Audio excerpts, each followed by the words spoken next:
안녕하세요. 호주 요리 유학 이민 취업 전문 셰프크루 대표 젤입니다. 안녕하세요. 박신하 검사입니다. 자, 오늘은 이제 저번 1, 2편에 이어서 이제 마지막 편입니다. 491 비자에 대해서 저희가 이제 다뤄보려고 하는데, 많은 분들이 이제 491 비자에 대해서 모르시는 분들 많고, 만약 영주권을 조금 이제 알아보시는 이제 분들이 있다 그러면 어떻게 보면 가장 좋은 옵션이라고 생각할 수도 있는 비자일 수도 있습니다. 그래서 오늘은 491 비자는 어떤 비자이며 왜 많은 사람들이 지금 관심을 갖고 있으며 각 주마다 이루어지는 491 비자의 그런 이제 특성들에 대해서 법무사님과 이야기를 나눠보도록 하겠습니다. 자, 법무사님, 그러면 491 비자는 무엇입니까? 491 비자는 일단은 임시 비자이고요. 5년짜리 비자입니다. 그래서 491 비자는 두 가지 조건이 있습니다. 하나는 주정부 후원의 기술이민 비자, 또 다른 하나는 저밀도 지역에 사는 친척 후원의 기술이민 비자로요. 이 두 가지 스트림으로 나뉩니다. 그래서 이제 하나는 주정부가 후원해주는 거고요. 또 다른 하나는 저밀도 지역에 사시는 친척이 후원해주는 비자죠. 근데 오늘 아마 주로 다룰 비자는 주정부 후원의 491 그렇죠. 비자를 다루실 겁니다. 네.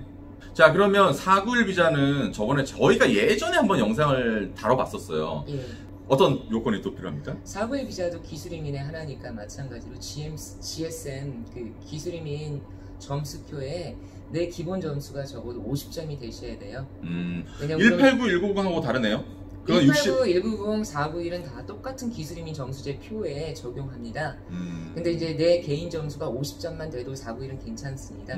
왜냐면 주정부 후원의 점수가 15점 플러스가 되기 때문에 65점 통과 점수를 만족하셔요.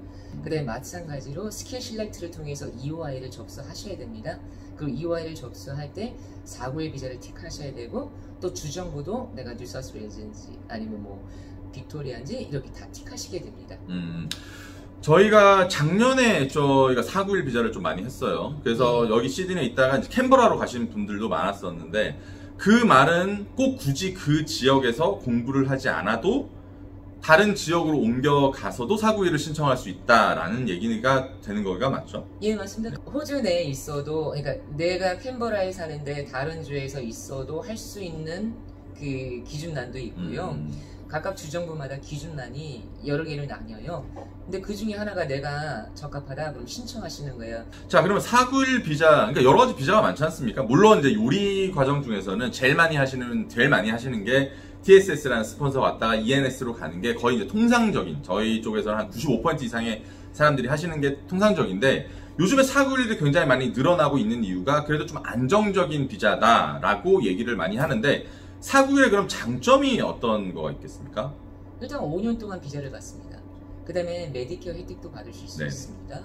그 다음에 491은 저밀도 지역에서만 일을 하시면 되거든요. 꼭 한 고용주에 있지 않아도 됩니다.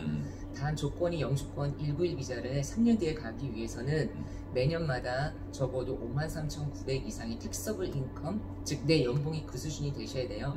그냥 쉽게 생각해서 54,000 정도다. 이것만 3년 내내 일하시면 191 비자로 편히 가십니다.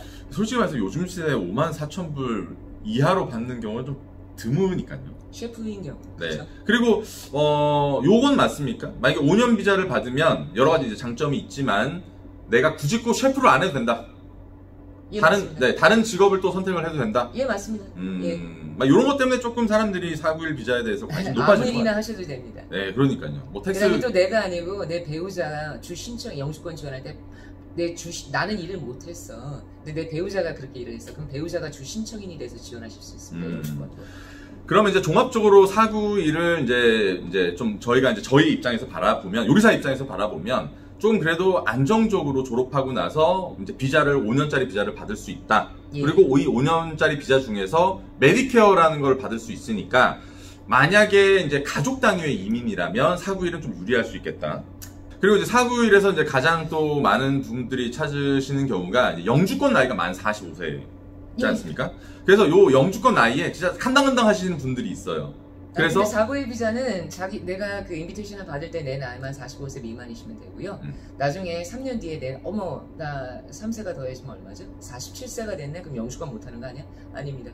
191 비자 지원할 때는 다른 거 다 안 따집니다. 네. 연봉만 3년 이상 풀타임 일했냐 안 했냐 이 여부로 결정되지 나이가 넘으셔도 되고 영어 점수 다시 제출하지 않으십니다. 그래서 지금 이제 그 나이가 간당간당 하시는 분들은 491 옵션으로 저희가 많이 얘기를 해서요. 사실은 그거밖에 없다고 생각해요. 저희 지금 상황에서는. 맞죠. 나이가 45세 넘어가면은 영주권을 못하고 491 비자도 못해요. 그렇죠. 그래서 이 491 비자가 사실은 조금 늦은 나이에 나는 해외로의 도전, 영주권을 위한 어떻게 보면 유일한 통로이기 때문에 지금 이제 연락이 굉장히 많으신 것 같고 491이 가능한 지역은 또 어떤 지역이 있을까요? 다 가능하죠. 뭐 전체 주에 다 모든 주정부마다 491 비자 옵션을 해주셨습니다. 대신에 491 비자는 그 중심인 곳에서 일을 하지는 못하고 491 비자가 오픈되어 있는 지역, 예를 들어서 뭐 뉴사우스 웨일스라도 시드니는 안 되고 여기에서 벗어나 있는 지역, 요렇게만 가능하다는 거죠. 예, 저밀도 지역이라 지정된 지역이 있어요. 근데 요즘 저밀도 지역의 범위가 광범위하잖아요.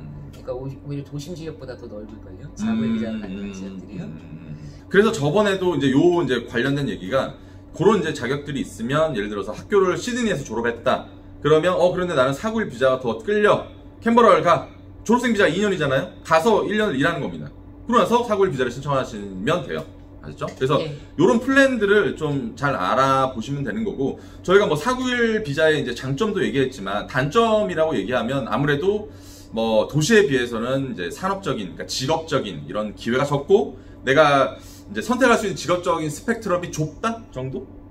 그렇죠. 네. 아무래도 이제 직장이 많지는 않잖아요. 왜 저밀도 지역이라고 했습니까? 인구 밀집도가 낮은 곳이니까 직장의 수요는 당연히 도심지보다는 더 낮겠죠. 네. 직장 잡는 게 어렵잖아요. 그렇죠. 네. 근데 이제 가기 전에 본인들이 어느 주를 정착할까 가기 전에 제일 좋은 건 직장을 먼저 구하십시오. 맞아요. 그래서 그 주로 가시면 됩니다. 더 좋은 직장이 있는 주로 가시면 제가 볼 때 실패할 확률은 낮습니다. 네. 직장이 없는 경우가 실패할 확률이 높습니다. 그래서 이 주를 결정하기 전에 어떤 주로 갈까를 결정하시는 것이 아니라 직업을 어디서 구하냐가 중요합니다. 직업을 좋은 데 구하자. 그럼 그 직업이 SA에 있어? 그럼 SA에 가는 겁니다. 그 직장을 먼저 해놓고서 주를 결정하시기 바랍니다. 만약에 타 주로 이동하는 경우. 그래서 491 비자를 아무 생각을 하셨다 하더라도 저는 웬만해서는 이 기술직에 거의 이제 특화된 이 요리 분야만큼은 저는 도시에서 공부하고 도시에서 경력 쌓고 안정적인 직업을 구하고 경력을 쌓은 다음에 졸업하고 491 비자가 오픈되어 있는 지역으로 가도 저는 된다고 생각합니다. 무작정 491이 된다. 나는 이 비자만 바라볼 거야 라고 해서 그런 이제 시골로 가셔가지고 좀 많이 후회하시는 분들이 굉장히 많아요. 직업 때문에. 네. 그러니까 제가 말씀드리잖아요. 491 비자를 할 거야 그러면 주를 정하지 마십시오. 주정부는 항상 변동합니다. 맞아요. 3개월마다 변동할 때가 있고 또 변동하는 게 아니라 지금 현재 뉴사우스웨일즈 주정부들은 다 문이 닫혀 있죠. 그럼 못하는 거잖아요. 네, 그렇죠? 그러니까 만약에 이제 비자 옵션을 나중에 조금 더 생각하고 싶다 그러면 굳이 그 지역에 가지 않아도 돼요. 특히나 나이가 좀 젊은 애들, 좀 나이가 좀 이렇게 좀 괜찮은 뭐 20, 30대 사람들은 안 가셔도 상관없다고 생각해요. 그런데 나이가 간당간당 하시거나 가족 단위의 이민 같은 경우는 저도 491을 추천을 합니다. 하지만 본인이 그 안정적인 비자를 만약에 옵션을 받을 수 있다는 확률이 이제 조금 더 크다면 직업적이나 경력적이나 이런 부분은 상대적으로 포기하셔야 되는 부분도 많다. 그래서 요건 좀 이제 상담을 통해서 이제 많은 옵션들을 상담을 통해서 저희랑 좀 계획을 짜셨으면 좋겠어요. 네. 아무래도 오늘도 또 나와주셔서 또 좋은 얘기 감사하고요. 이제 앞으로 비자들이 굉장히 많이 변할 겁니다. 상황도 굉장히 많이 변할 거고 이제 이런 것들을 저희가 박진아 법무사님과 또 여러 댓글을 통해서 여러분들께 또 알려드릴 테니까 영상 구독과 좋아요 눌러주시고 앞으로 또 다음 영상으로 다시 찾아뵙겠습니다. 네, 감사합니다. 감사합니다.